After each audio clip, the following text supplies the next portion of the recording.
নবনীরদনিন্দিত কান্তিধারম রসসাগর নাগর भूपवरं। हरे कृष्णा। सभी को सादर प्रणाम। स्कंद 4 अध्याय 24 और श्लोका नंबर 43 से 48 तक का पाठ करेंगे। श्लोका नंबर 43। शक्ति त्रय समेताय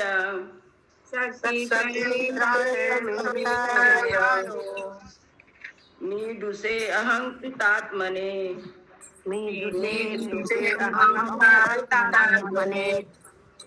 चेतया कुतिरूपाय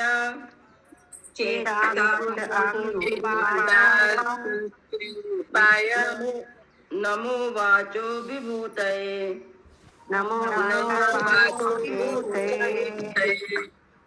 अनुवाद।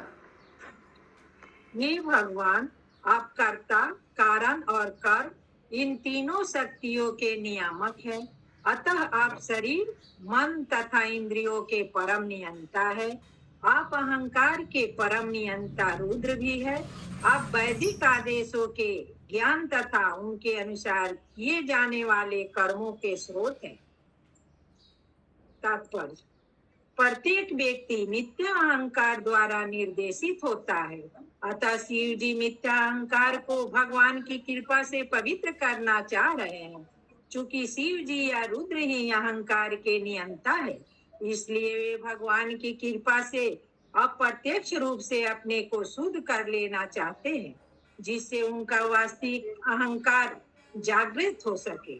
निसंदेह आध्यात्मिक ज्ञान में रुद्र सदैव जागरूक रहते हैं, किंतु वे हमारे लाभ के लिए ही इस प्रकार से स्तुति कर रहे हैं।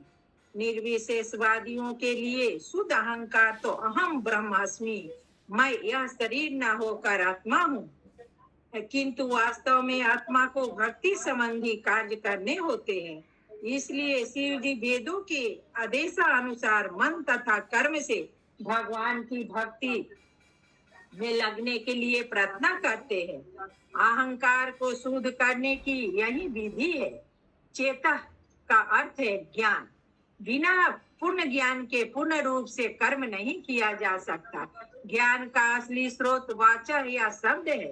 शब्द जो वैदिक आदेशों से प्राप्त होता है। यहाँ वाचा शब्द का अर्थ है वैदिक आदेश।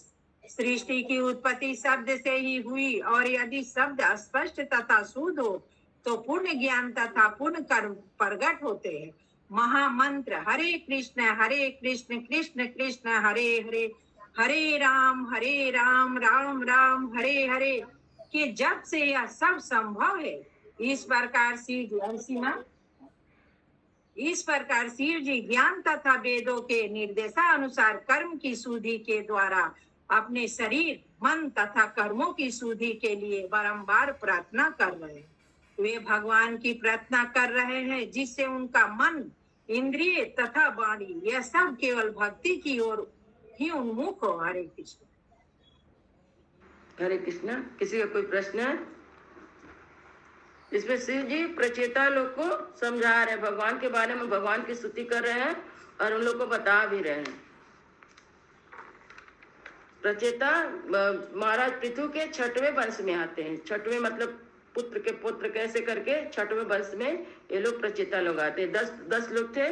ये लोग भगवान का समुद्र के अंदर जाके जल के अंदर पूजा कर रहे थे। उस समय शंकर भगवान प्रकट होकर इन लोग को भगवान के बारे में बताते हैं, सब स्तुति करते हैं। कहते हैं शंकर जी तो मन बुद्धि अहंकार के मतलब अहंकार के देवता हैं, फिर भी अपने अहंकार को शुद्ध करने के लिए भगवान से प्रार्थना कर रहे हैं।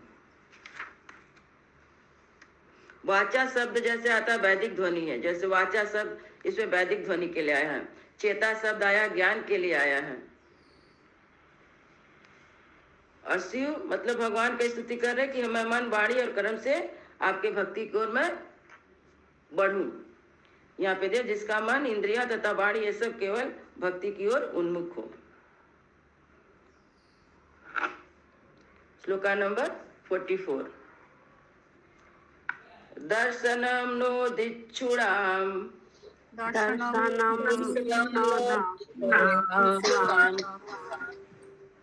देहि भगवता अर्चितम् देहि भगवता अर्चितम् रूपं प्रियतमं स्ववानां रूपं प्रियतमं स्वात्मानं सर्वेन्द्रिया गुणाञ्जनम् सर्वेन्द्रियगुणाञ्जनाभाजनम्। अनुवाद। हे भगवान, मैं आपको उस रूप में देखने का इच्छुक हूँ जिस रूप में आपके अत्यंत प्रिय भक्त आपकी पूजा करते हैं। आपके अन्य अनेक रूप है, किंतु मैं तो उस रूप का दर्शन करना चाहता हूँ जो भक्तों को विशेष रूप से प्रिय है। आप मुझ पर अनुग्रह करें और मुझे वह स्वरूप दिखलाए, क्योंकि जिस रूप की भक्त पूजा करते हैं वही इंद्रियों की इच्छाओं को पूरा कर सकता है। तात्पर्य, वेद मंत्र या श्रुति में कहा गया है कि परमेश्वर सर्व कामा, सर्व गंध, सर्व रस है। दूसरे शब्दों में वो रसो वे सह कहलाते हैं, अर्थात सभी रसमय संबंधों के स्रोत है। हमारी विभिन्न इंद्रियां हैं, देखने, स्वाद लेने, सूंघने, स्पर्श करने की शक्तियां इत्यादि, और हमारी इन सभी इंद्रियों की इच्छाएं तभी पूरी हो सकती है जब इन्हें भगवान की सेवा में लगा दिया जाए।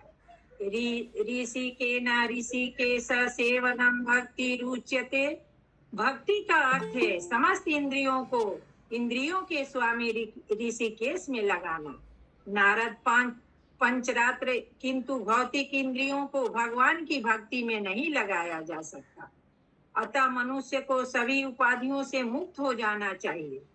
सर्वो उपाधि विनिर्मुक्त तत्व परत्वेन निर्मलम। मनुष्य को समस्त उपाधियों अथवा मिथ्या अहंकार से रहित होकर शुद्ध होना चाहिए।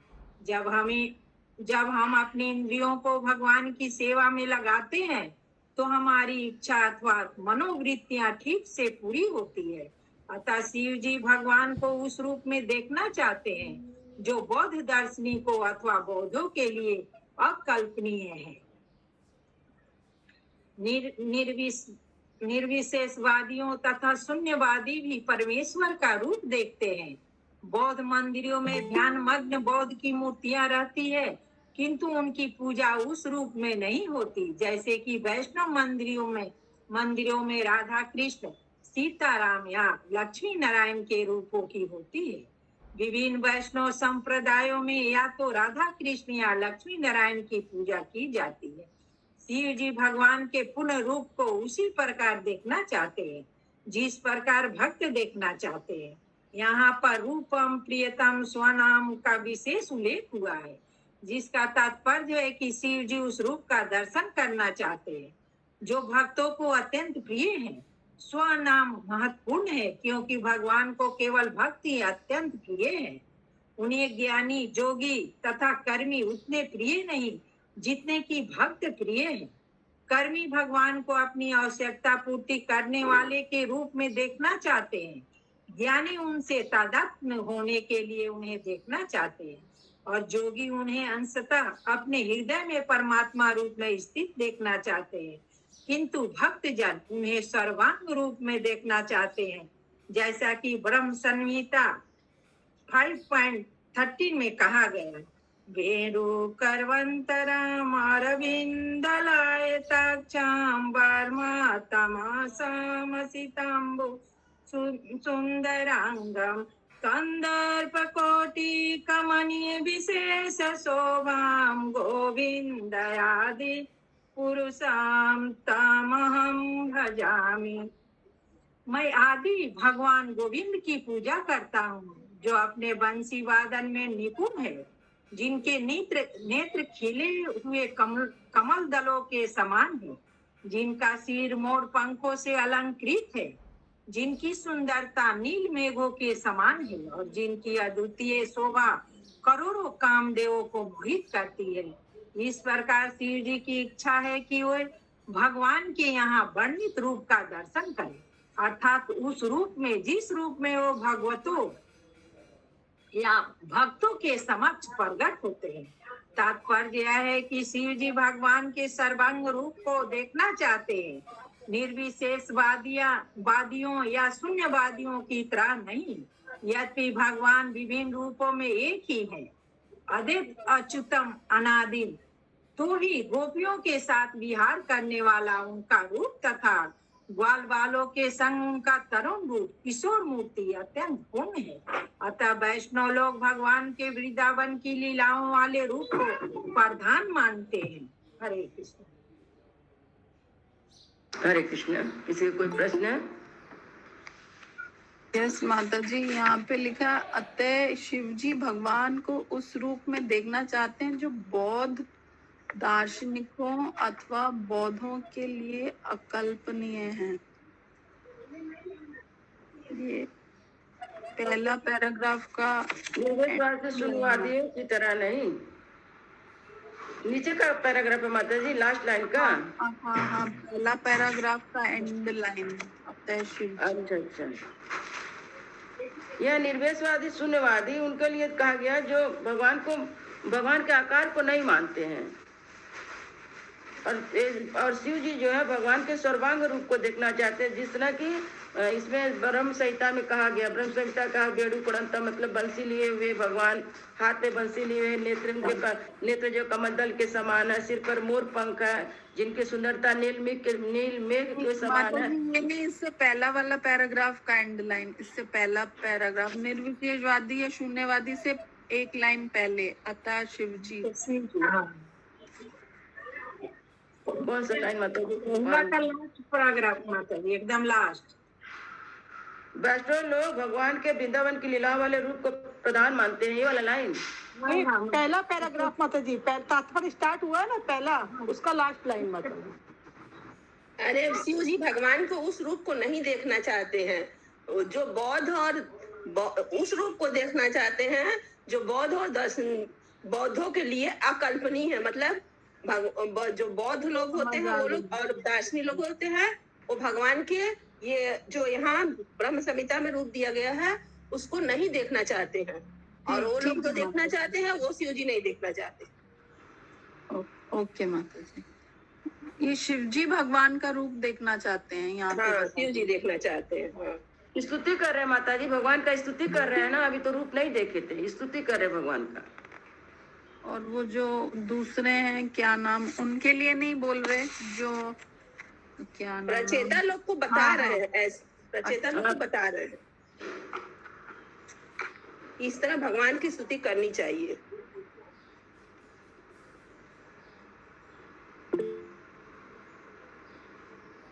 श्लोका नंबर 45।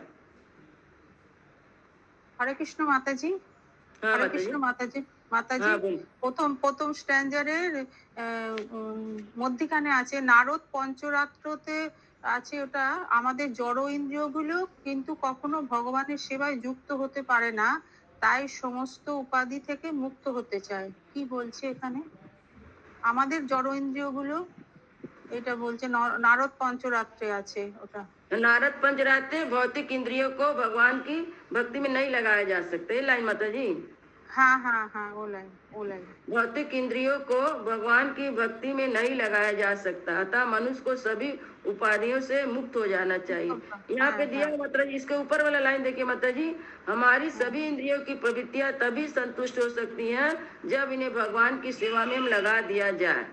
ये लाइन है ना, ये पंचरात्र नारद पंचरात्र में ये की पद्धति दिया हुआ है पूजा करने का, कि भगवान के इस तरह से पूजा करना चाहिए। उसके बाद हम लोग जो राधा कृष्ण का पूजा है ना तब कर पाएंगे। जब तक भगवान का इससे नहीं करेंगे तब तक नहीं कर पाते हैं उस पूजा को, राधा कृष्ण का। अच्छा, इसमें दिया हुआ कि जब तक हम लोग पूरा नहीं लगाते भगवान को इंद्रिया को सेवा में, तब तक मतलब संतुष्ट नहीं होंगे, हमारी इंद्रिया भी संतुष्ट नहीं होंगी, उनको कुछ ना कुछ चाहिए ही। पूजा में संतुष्ट नहीं होंगे वो लोग। ठीक है माता जी। ठीक है माता जी। हाँ ठीक है।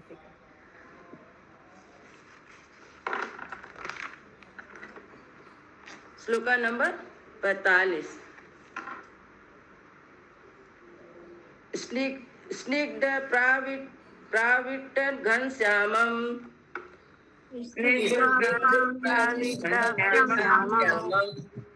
सर्व संदर्भ संग्रहम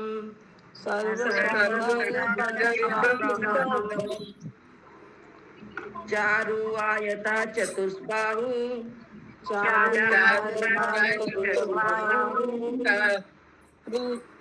सुजात रुचिराननम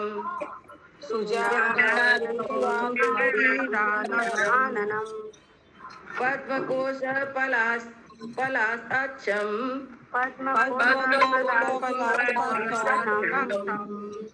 सुंदराभूषुनासिकम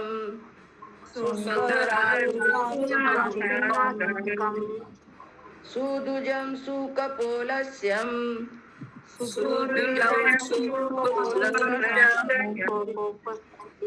समकर्णाभिभूषणम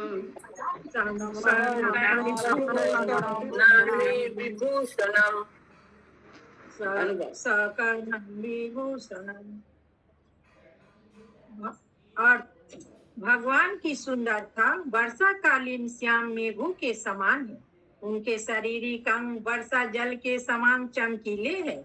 दरअसल वे समस्त सौंदर्य के समष्टि सार सर्वस्व है।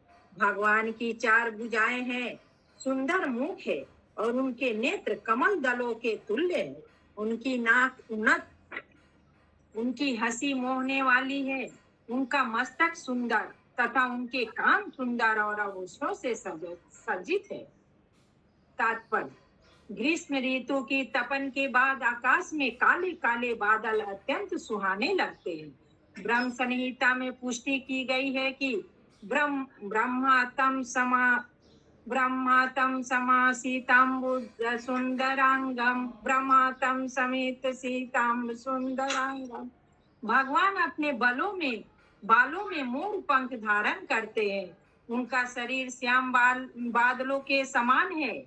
सुंदर या सनिग्ध शब्द का अर्थ है अत्यंत सुलभ।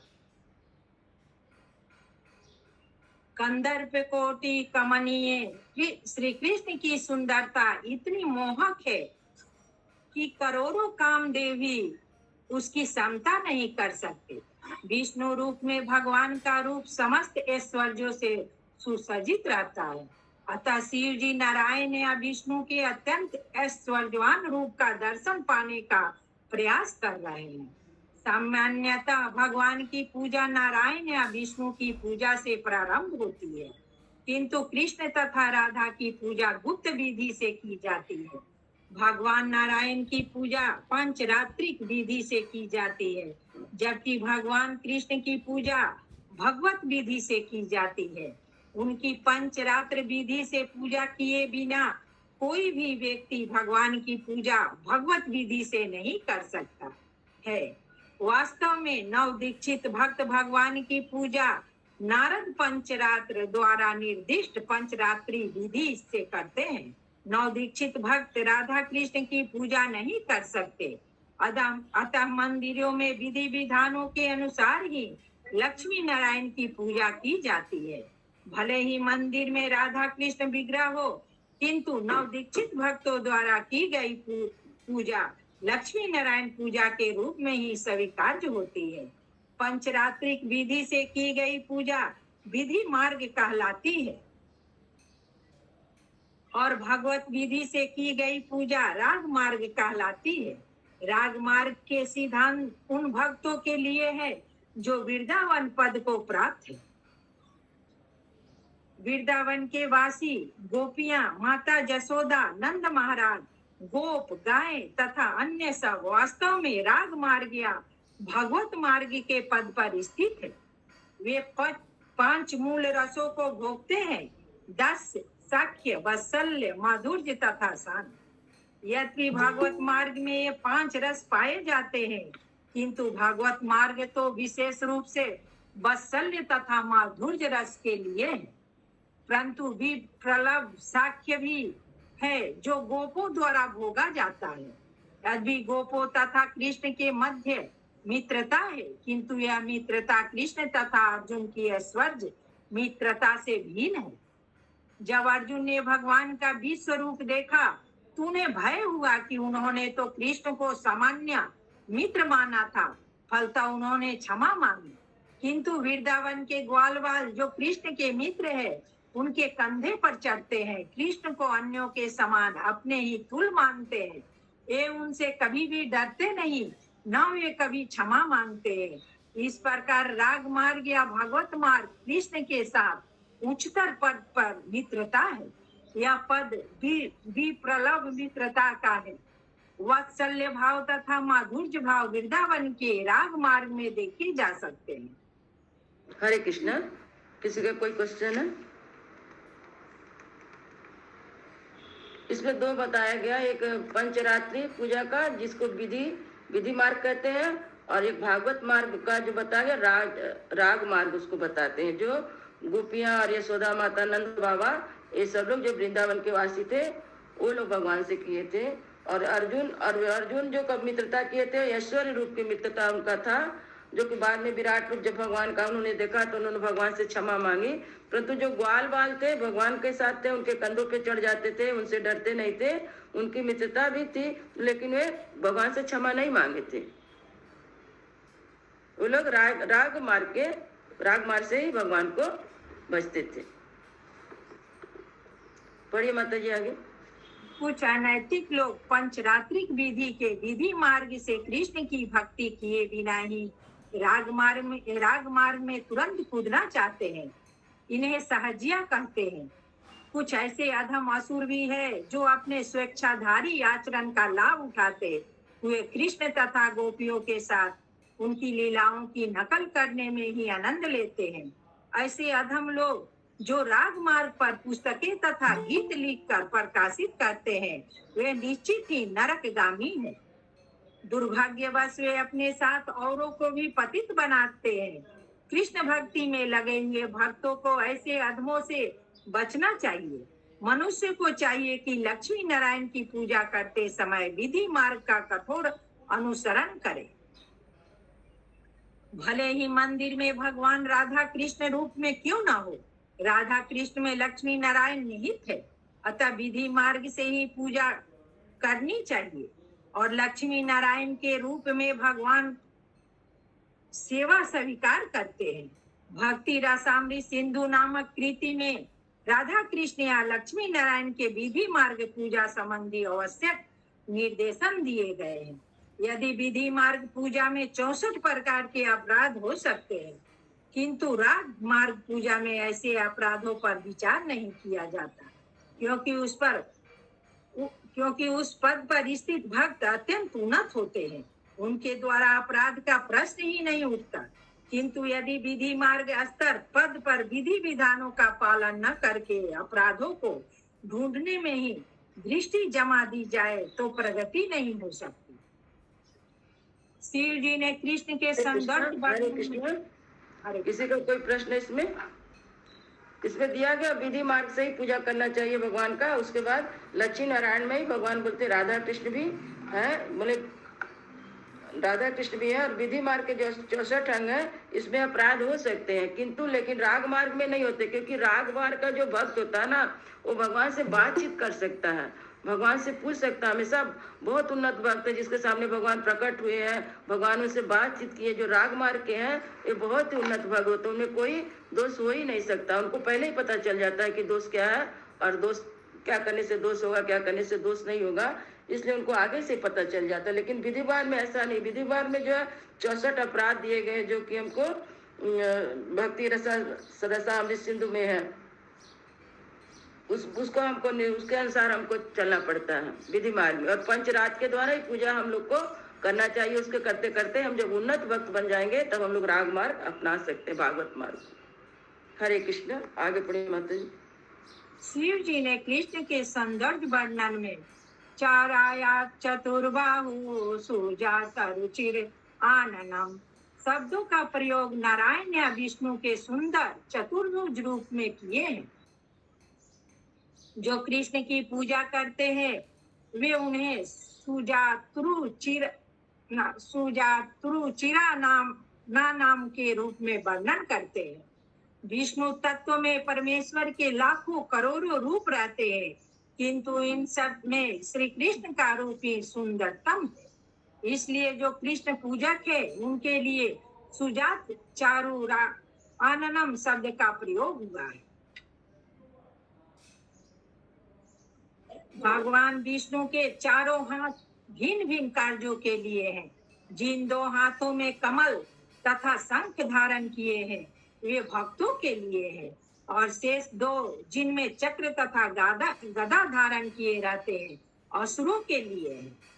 वास्तव में उनके चारों हाथ कल्याणप्रद हैं, चाहे वे कमल तथा शंख धारण किए हो या चक्र तथा गदा।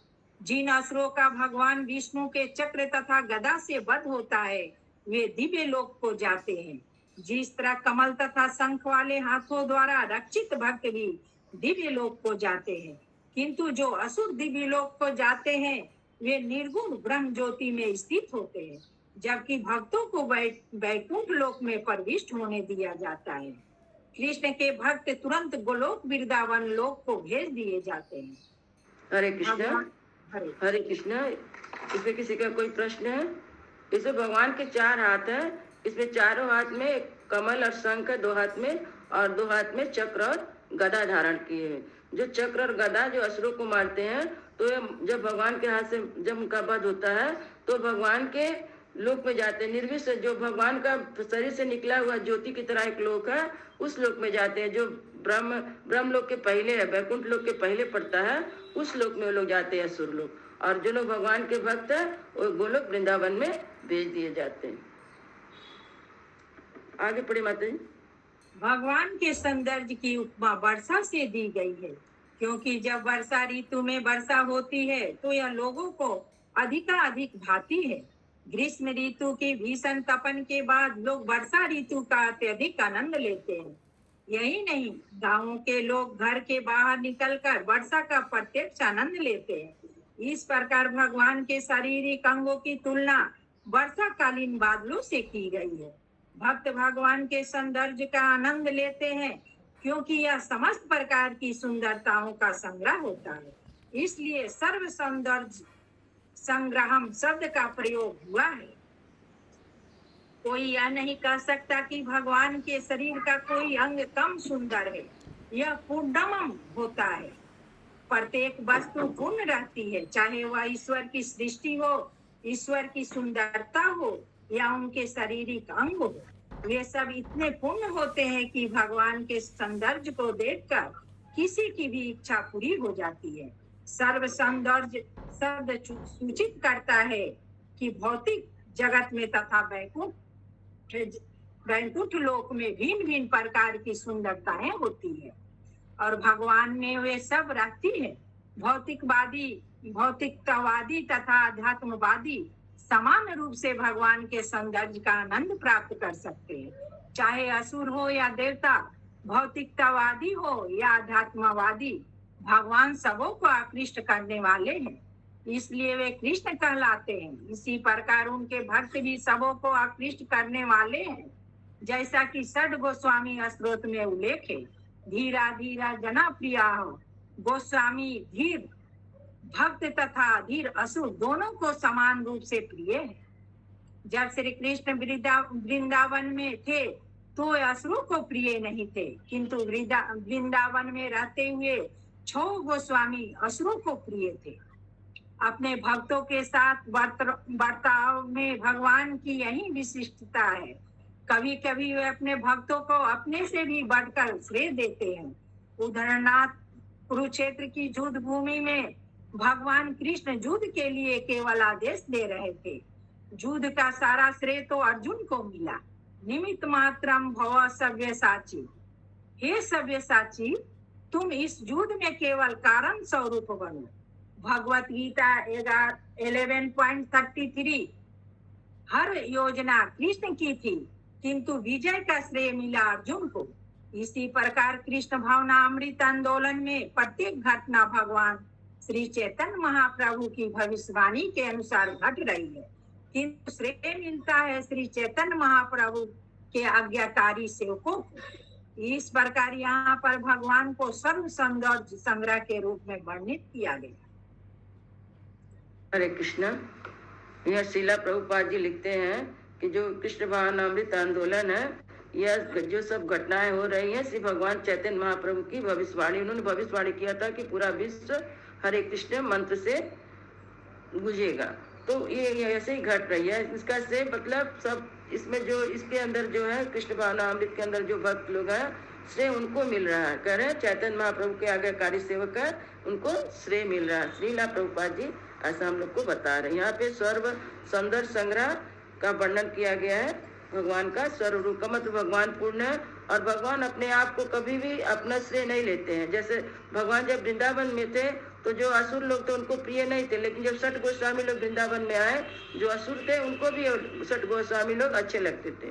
इस तरह भगवान में सारा श्रेय अर्जुन को दिया और भगवान की मर्जी से कुरुक्षेत्र का युद्ध हुआ, लेकिन सारा श्रेय जीत का सारा श्रेय अर्जुन को मिला।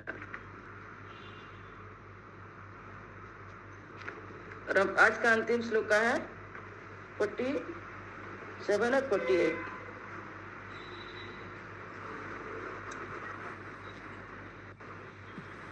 प्रीत प्रहिस्त तापांग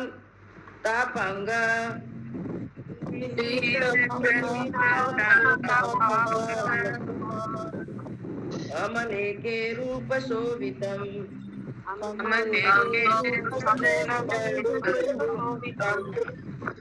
लसत पंकज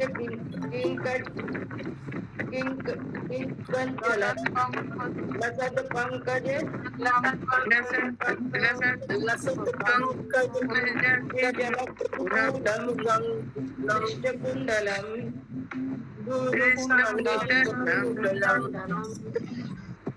लसत पंकज किंकजलम कुदूलम विष्णुकुंडलम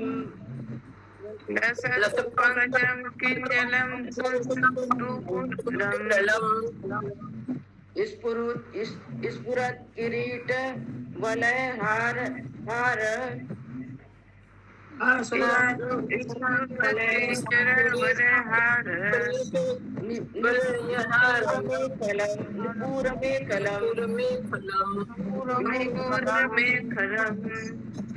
शंख चक्र गदा पद्म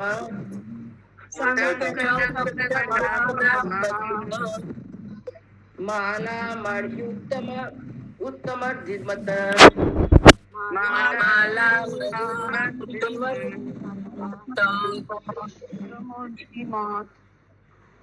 अनुवाद। भगवान अपने मुक्त तथा दयापूर्ण हास्य तथा भक्तों पर तिरछी चितवन के कारण अनुपम सुंदर लगते हैं। उनके बाल काले तथा घुंघराले हैं। हवा में उड़ता उनका वस्त्र कमल के फूलों में से उड़ते हुए केसर रंग के समान प्रतीत होता है। उनके झलमलाते कुंडल, चमचमाता मुकुट, कंकण, बनमाला, नुपुर, करधनी तथा शरीर के अन्य आभूषण, शंख, चक्र, गदा तथा कमल पुष्प से मिलकर उनके वक्षस्थल पर पड़ी कौस्तुभमणि की प्राकृतिक शोभा को बढ़ाते हैं। तात्पर्य प्रहसीता पंग शब्द जो कृष्ण की मुस्कान तथा चितवन का द्योतक है, गोपियों के साथ भगवान कृष्ण के व्यवहार के प्रसंग में प्रयुक्त है। जब गोपियों के हृदय में वो माधुर्य रस की वृद्धि करते हैं तो भगवान सदैव विनोद मुद्रा में रहते हैं। शंख, चक्र, गदा तथा पद्म या तो उनके हाथों में या हथेली में दिखाए जाते हैं। हस्तरेखा ज्योतिष के अनुसार जिसकी हथेली में यह चिन्ह पाए जाते हैं वह पुरुष होता है और यह भगवान को सूचित करने वाले हैं। हरे कृष्ण। हरे कृष्णा। श्रीमद् ग्रंथराज भागवतम की जय। श्रीला प्रभुपाद की जय। कोई क्वेश्चन है?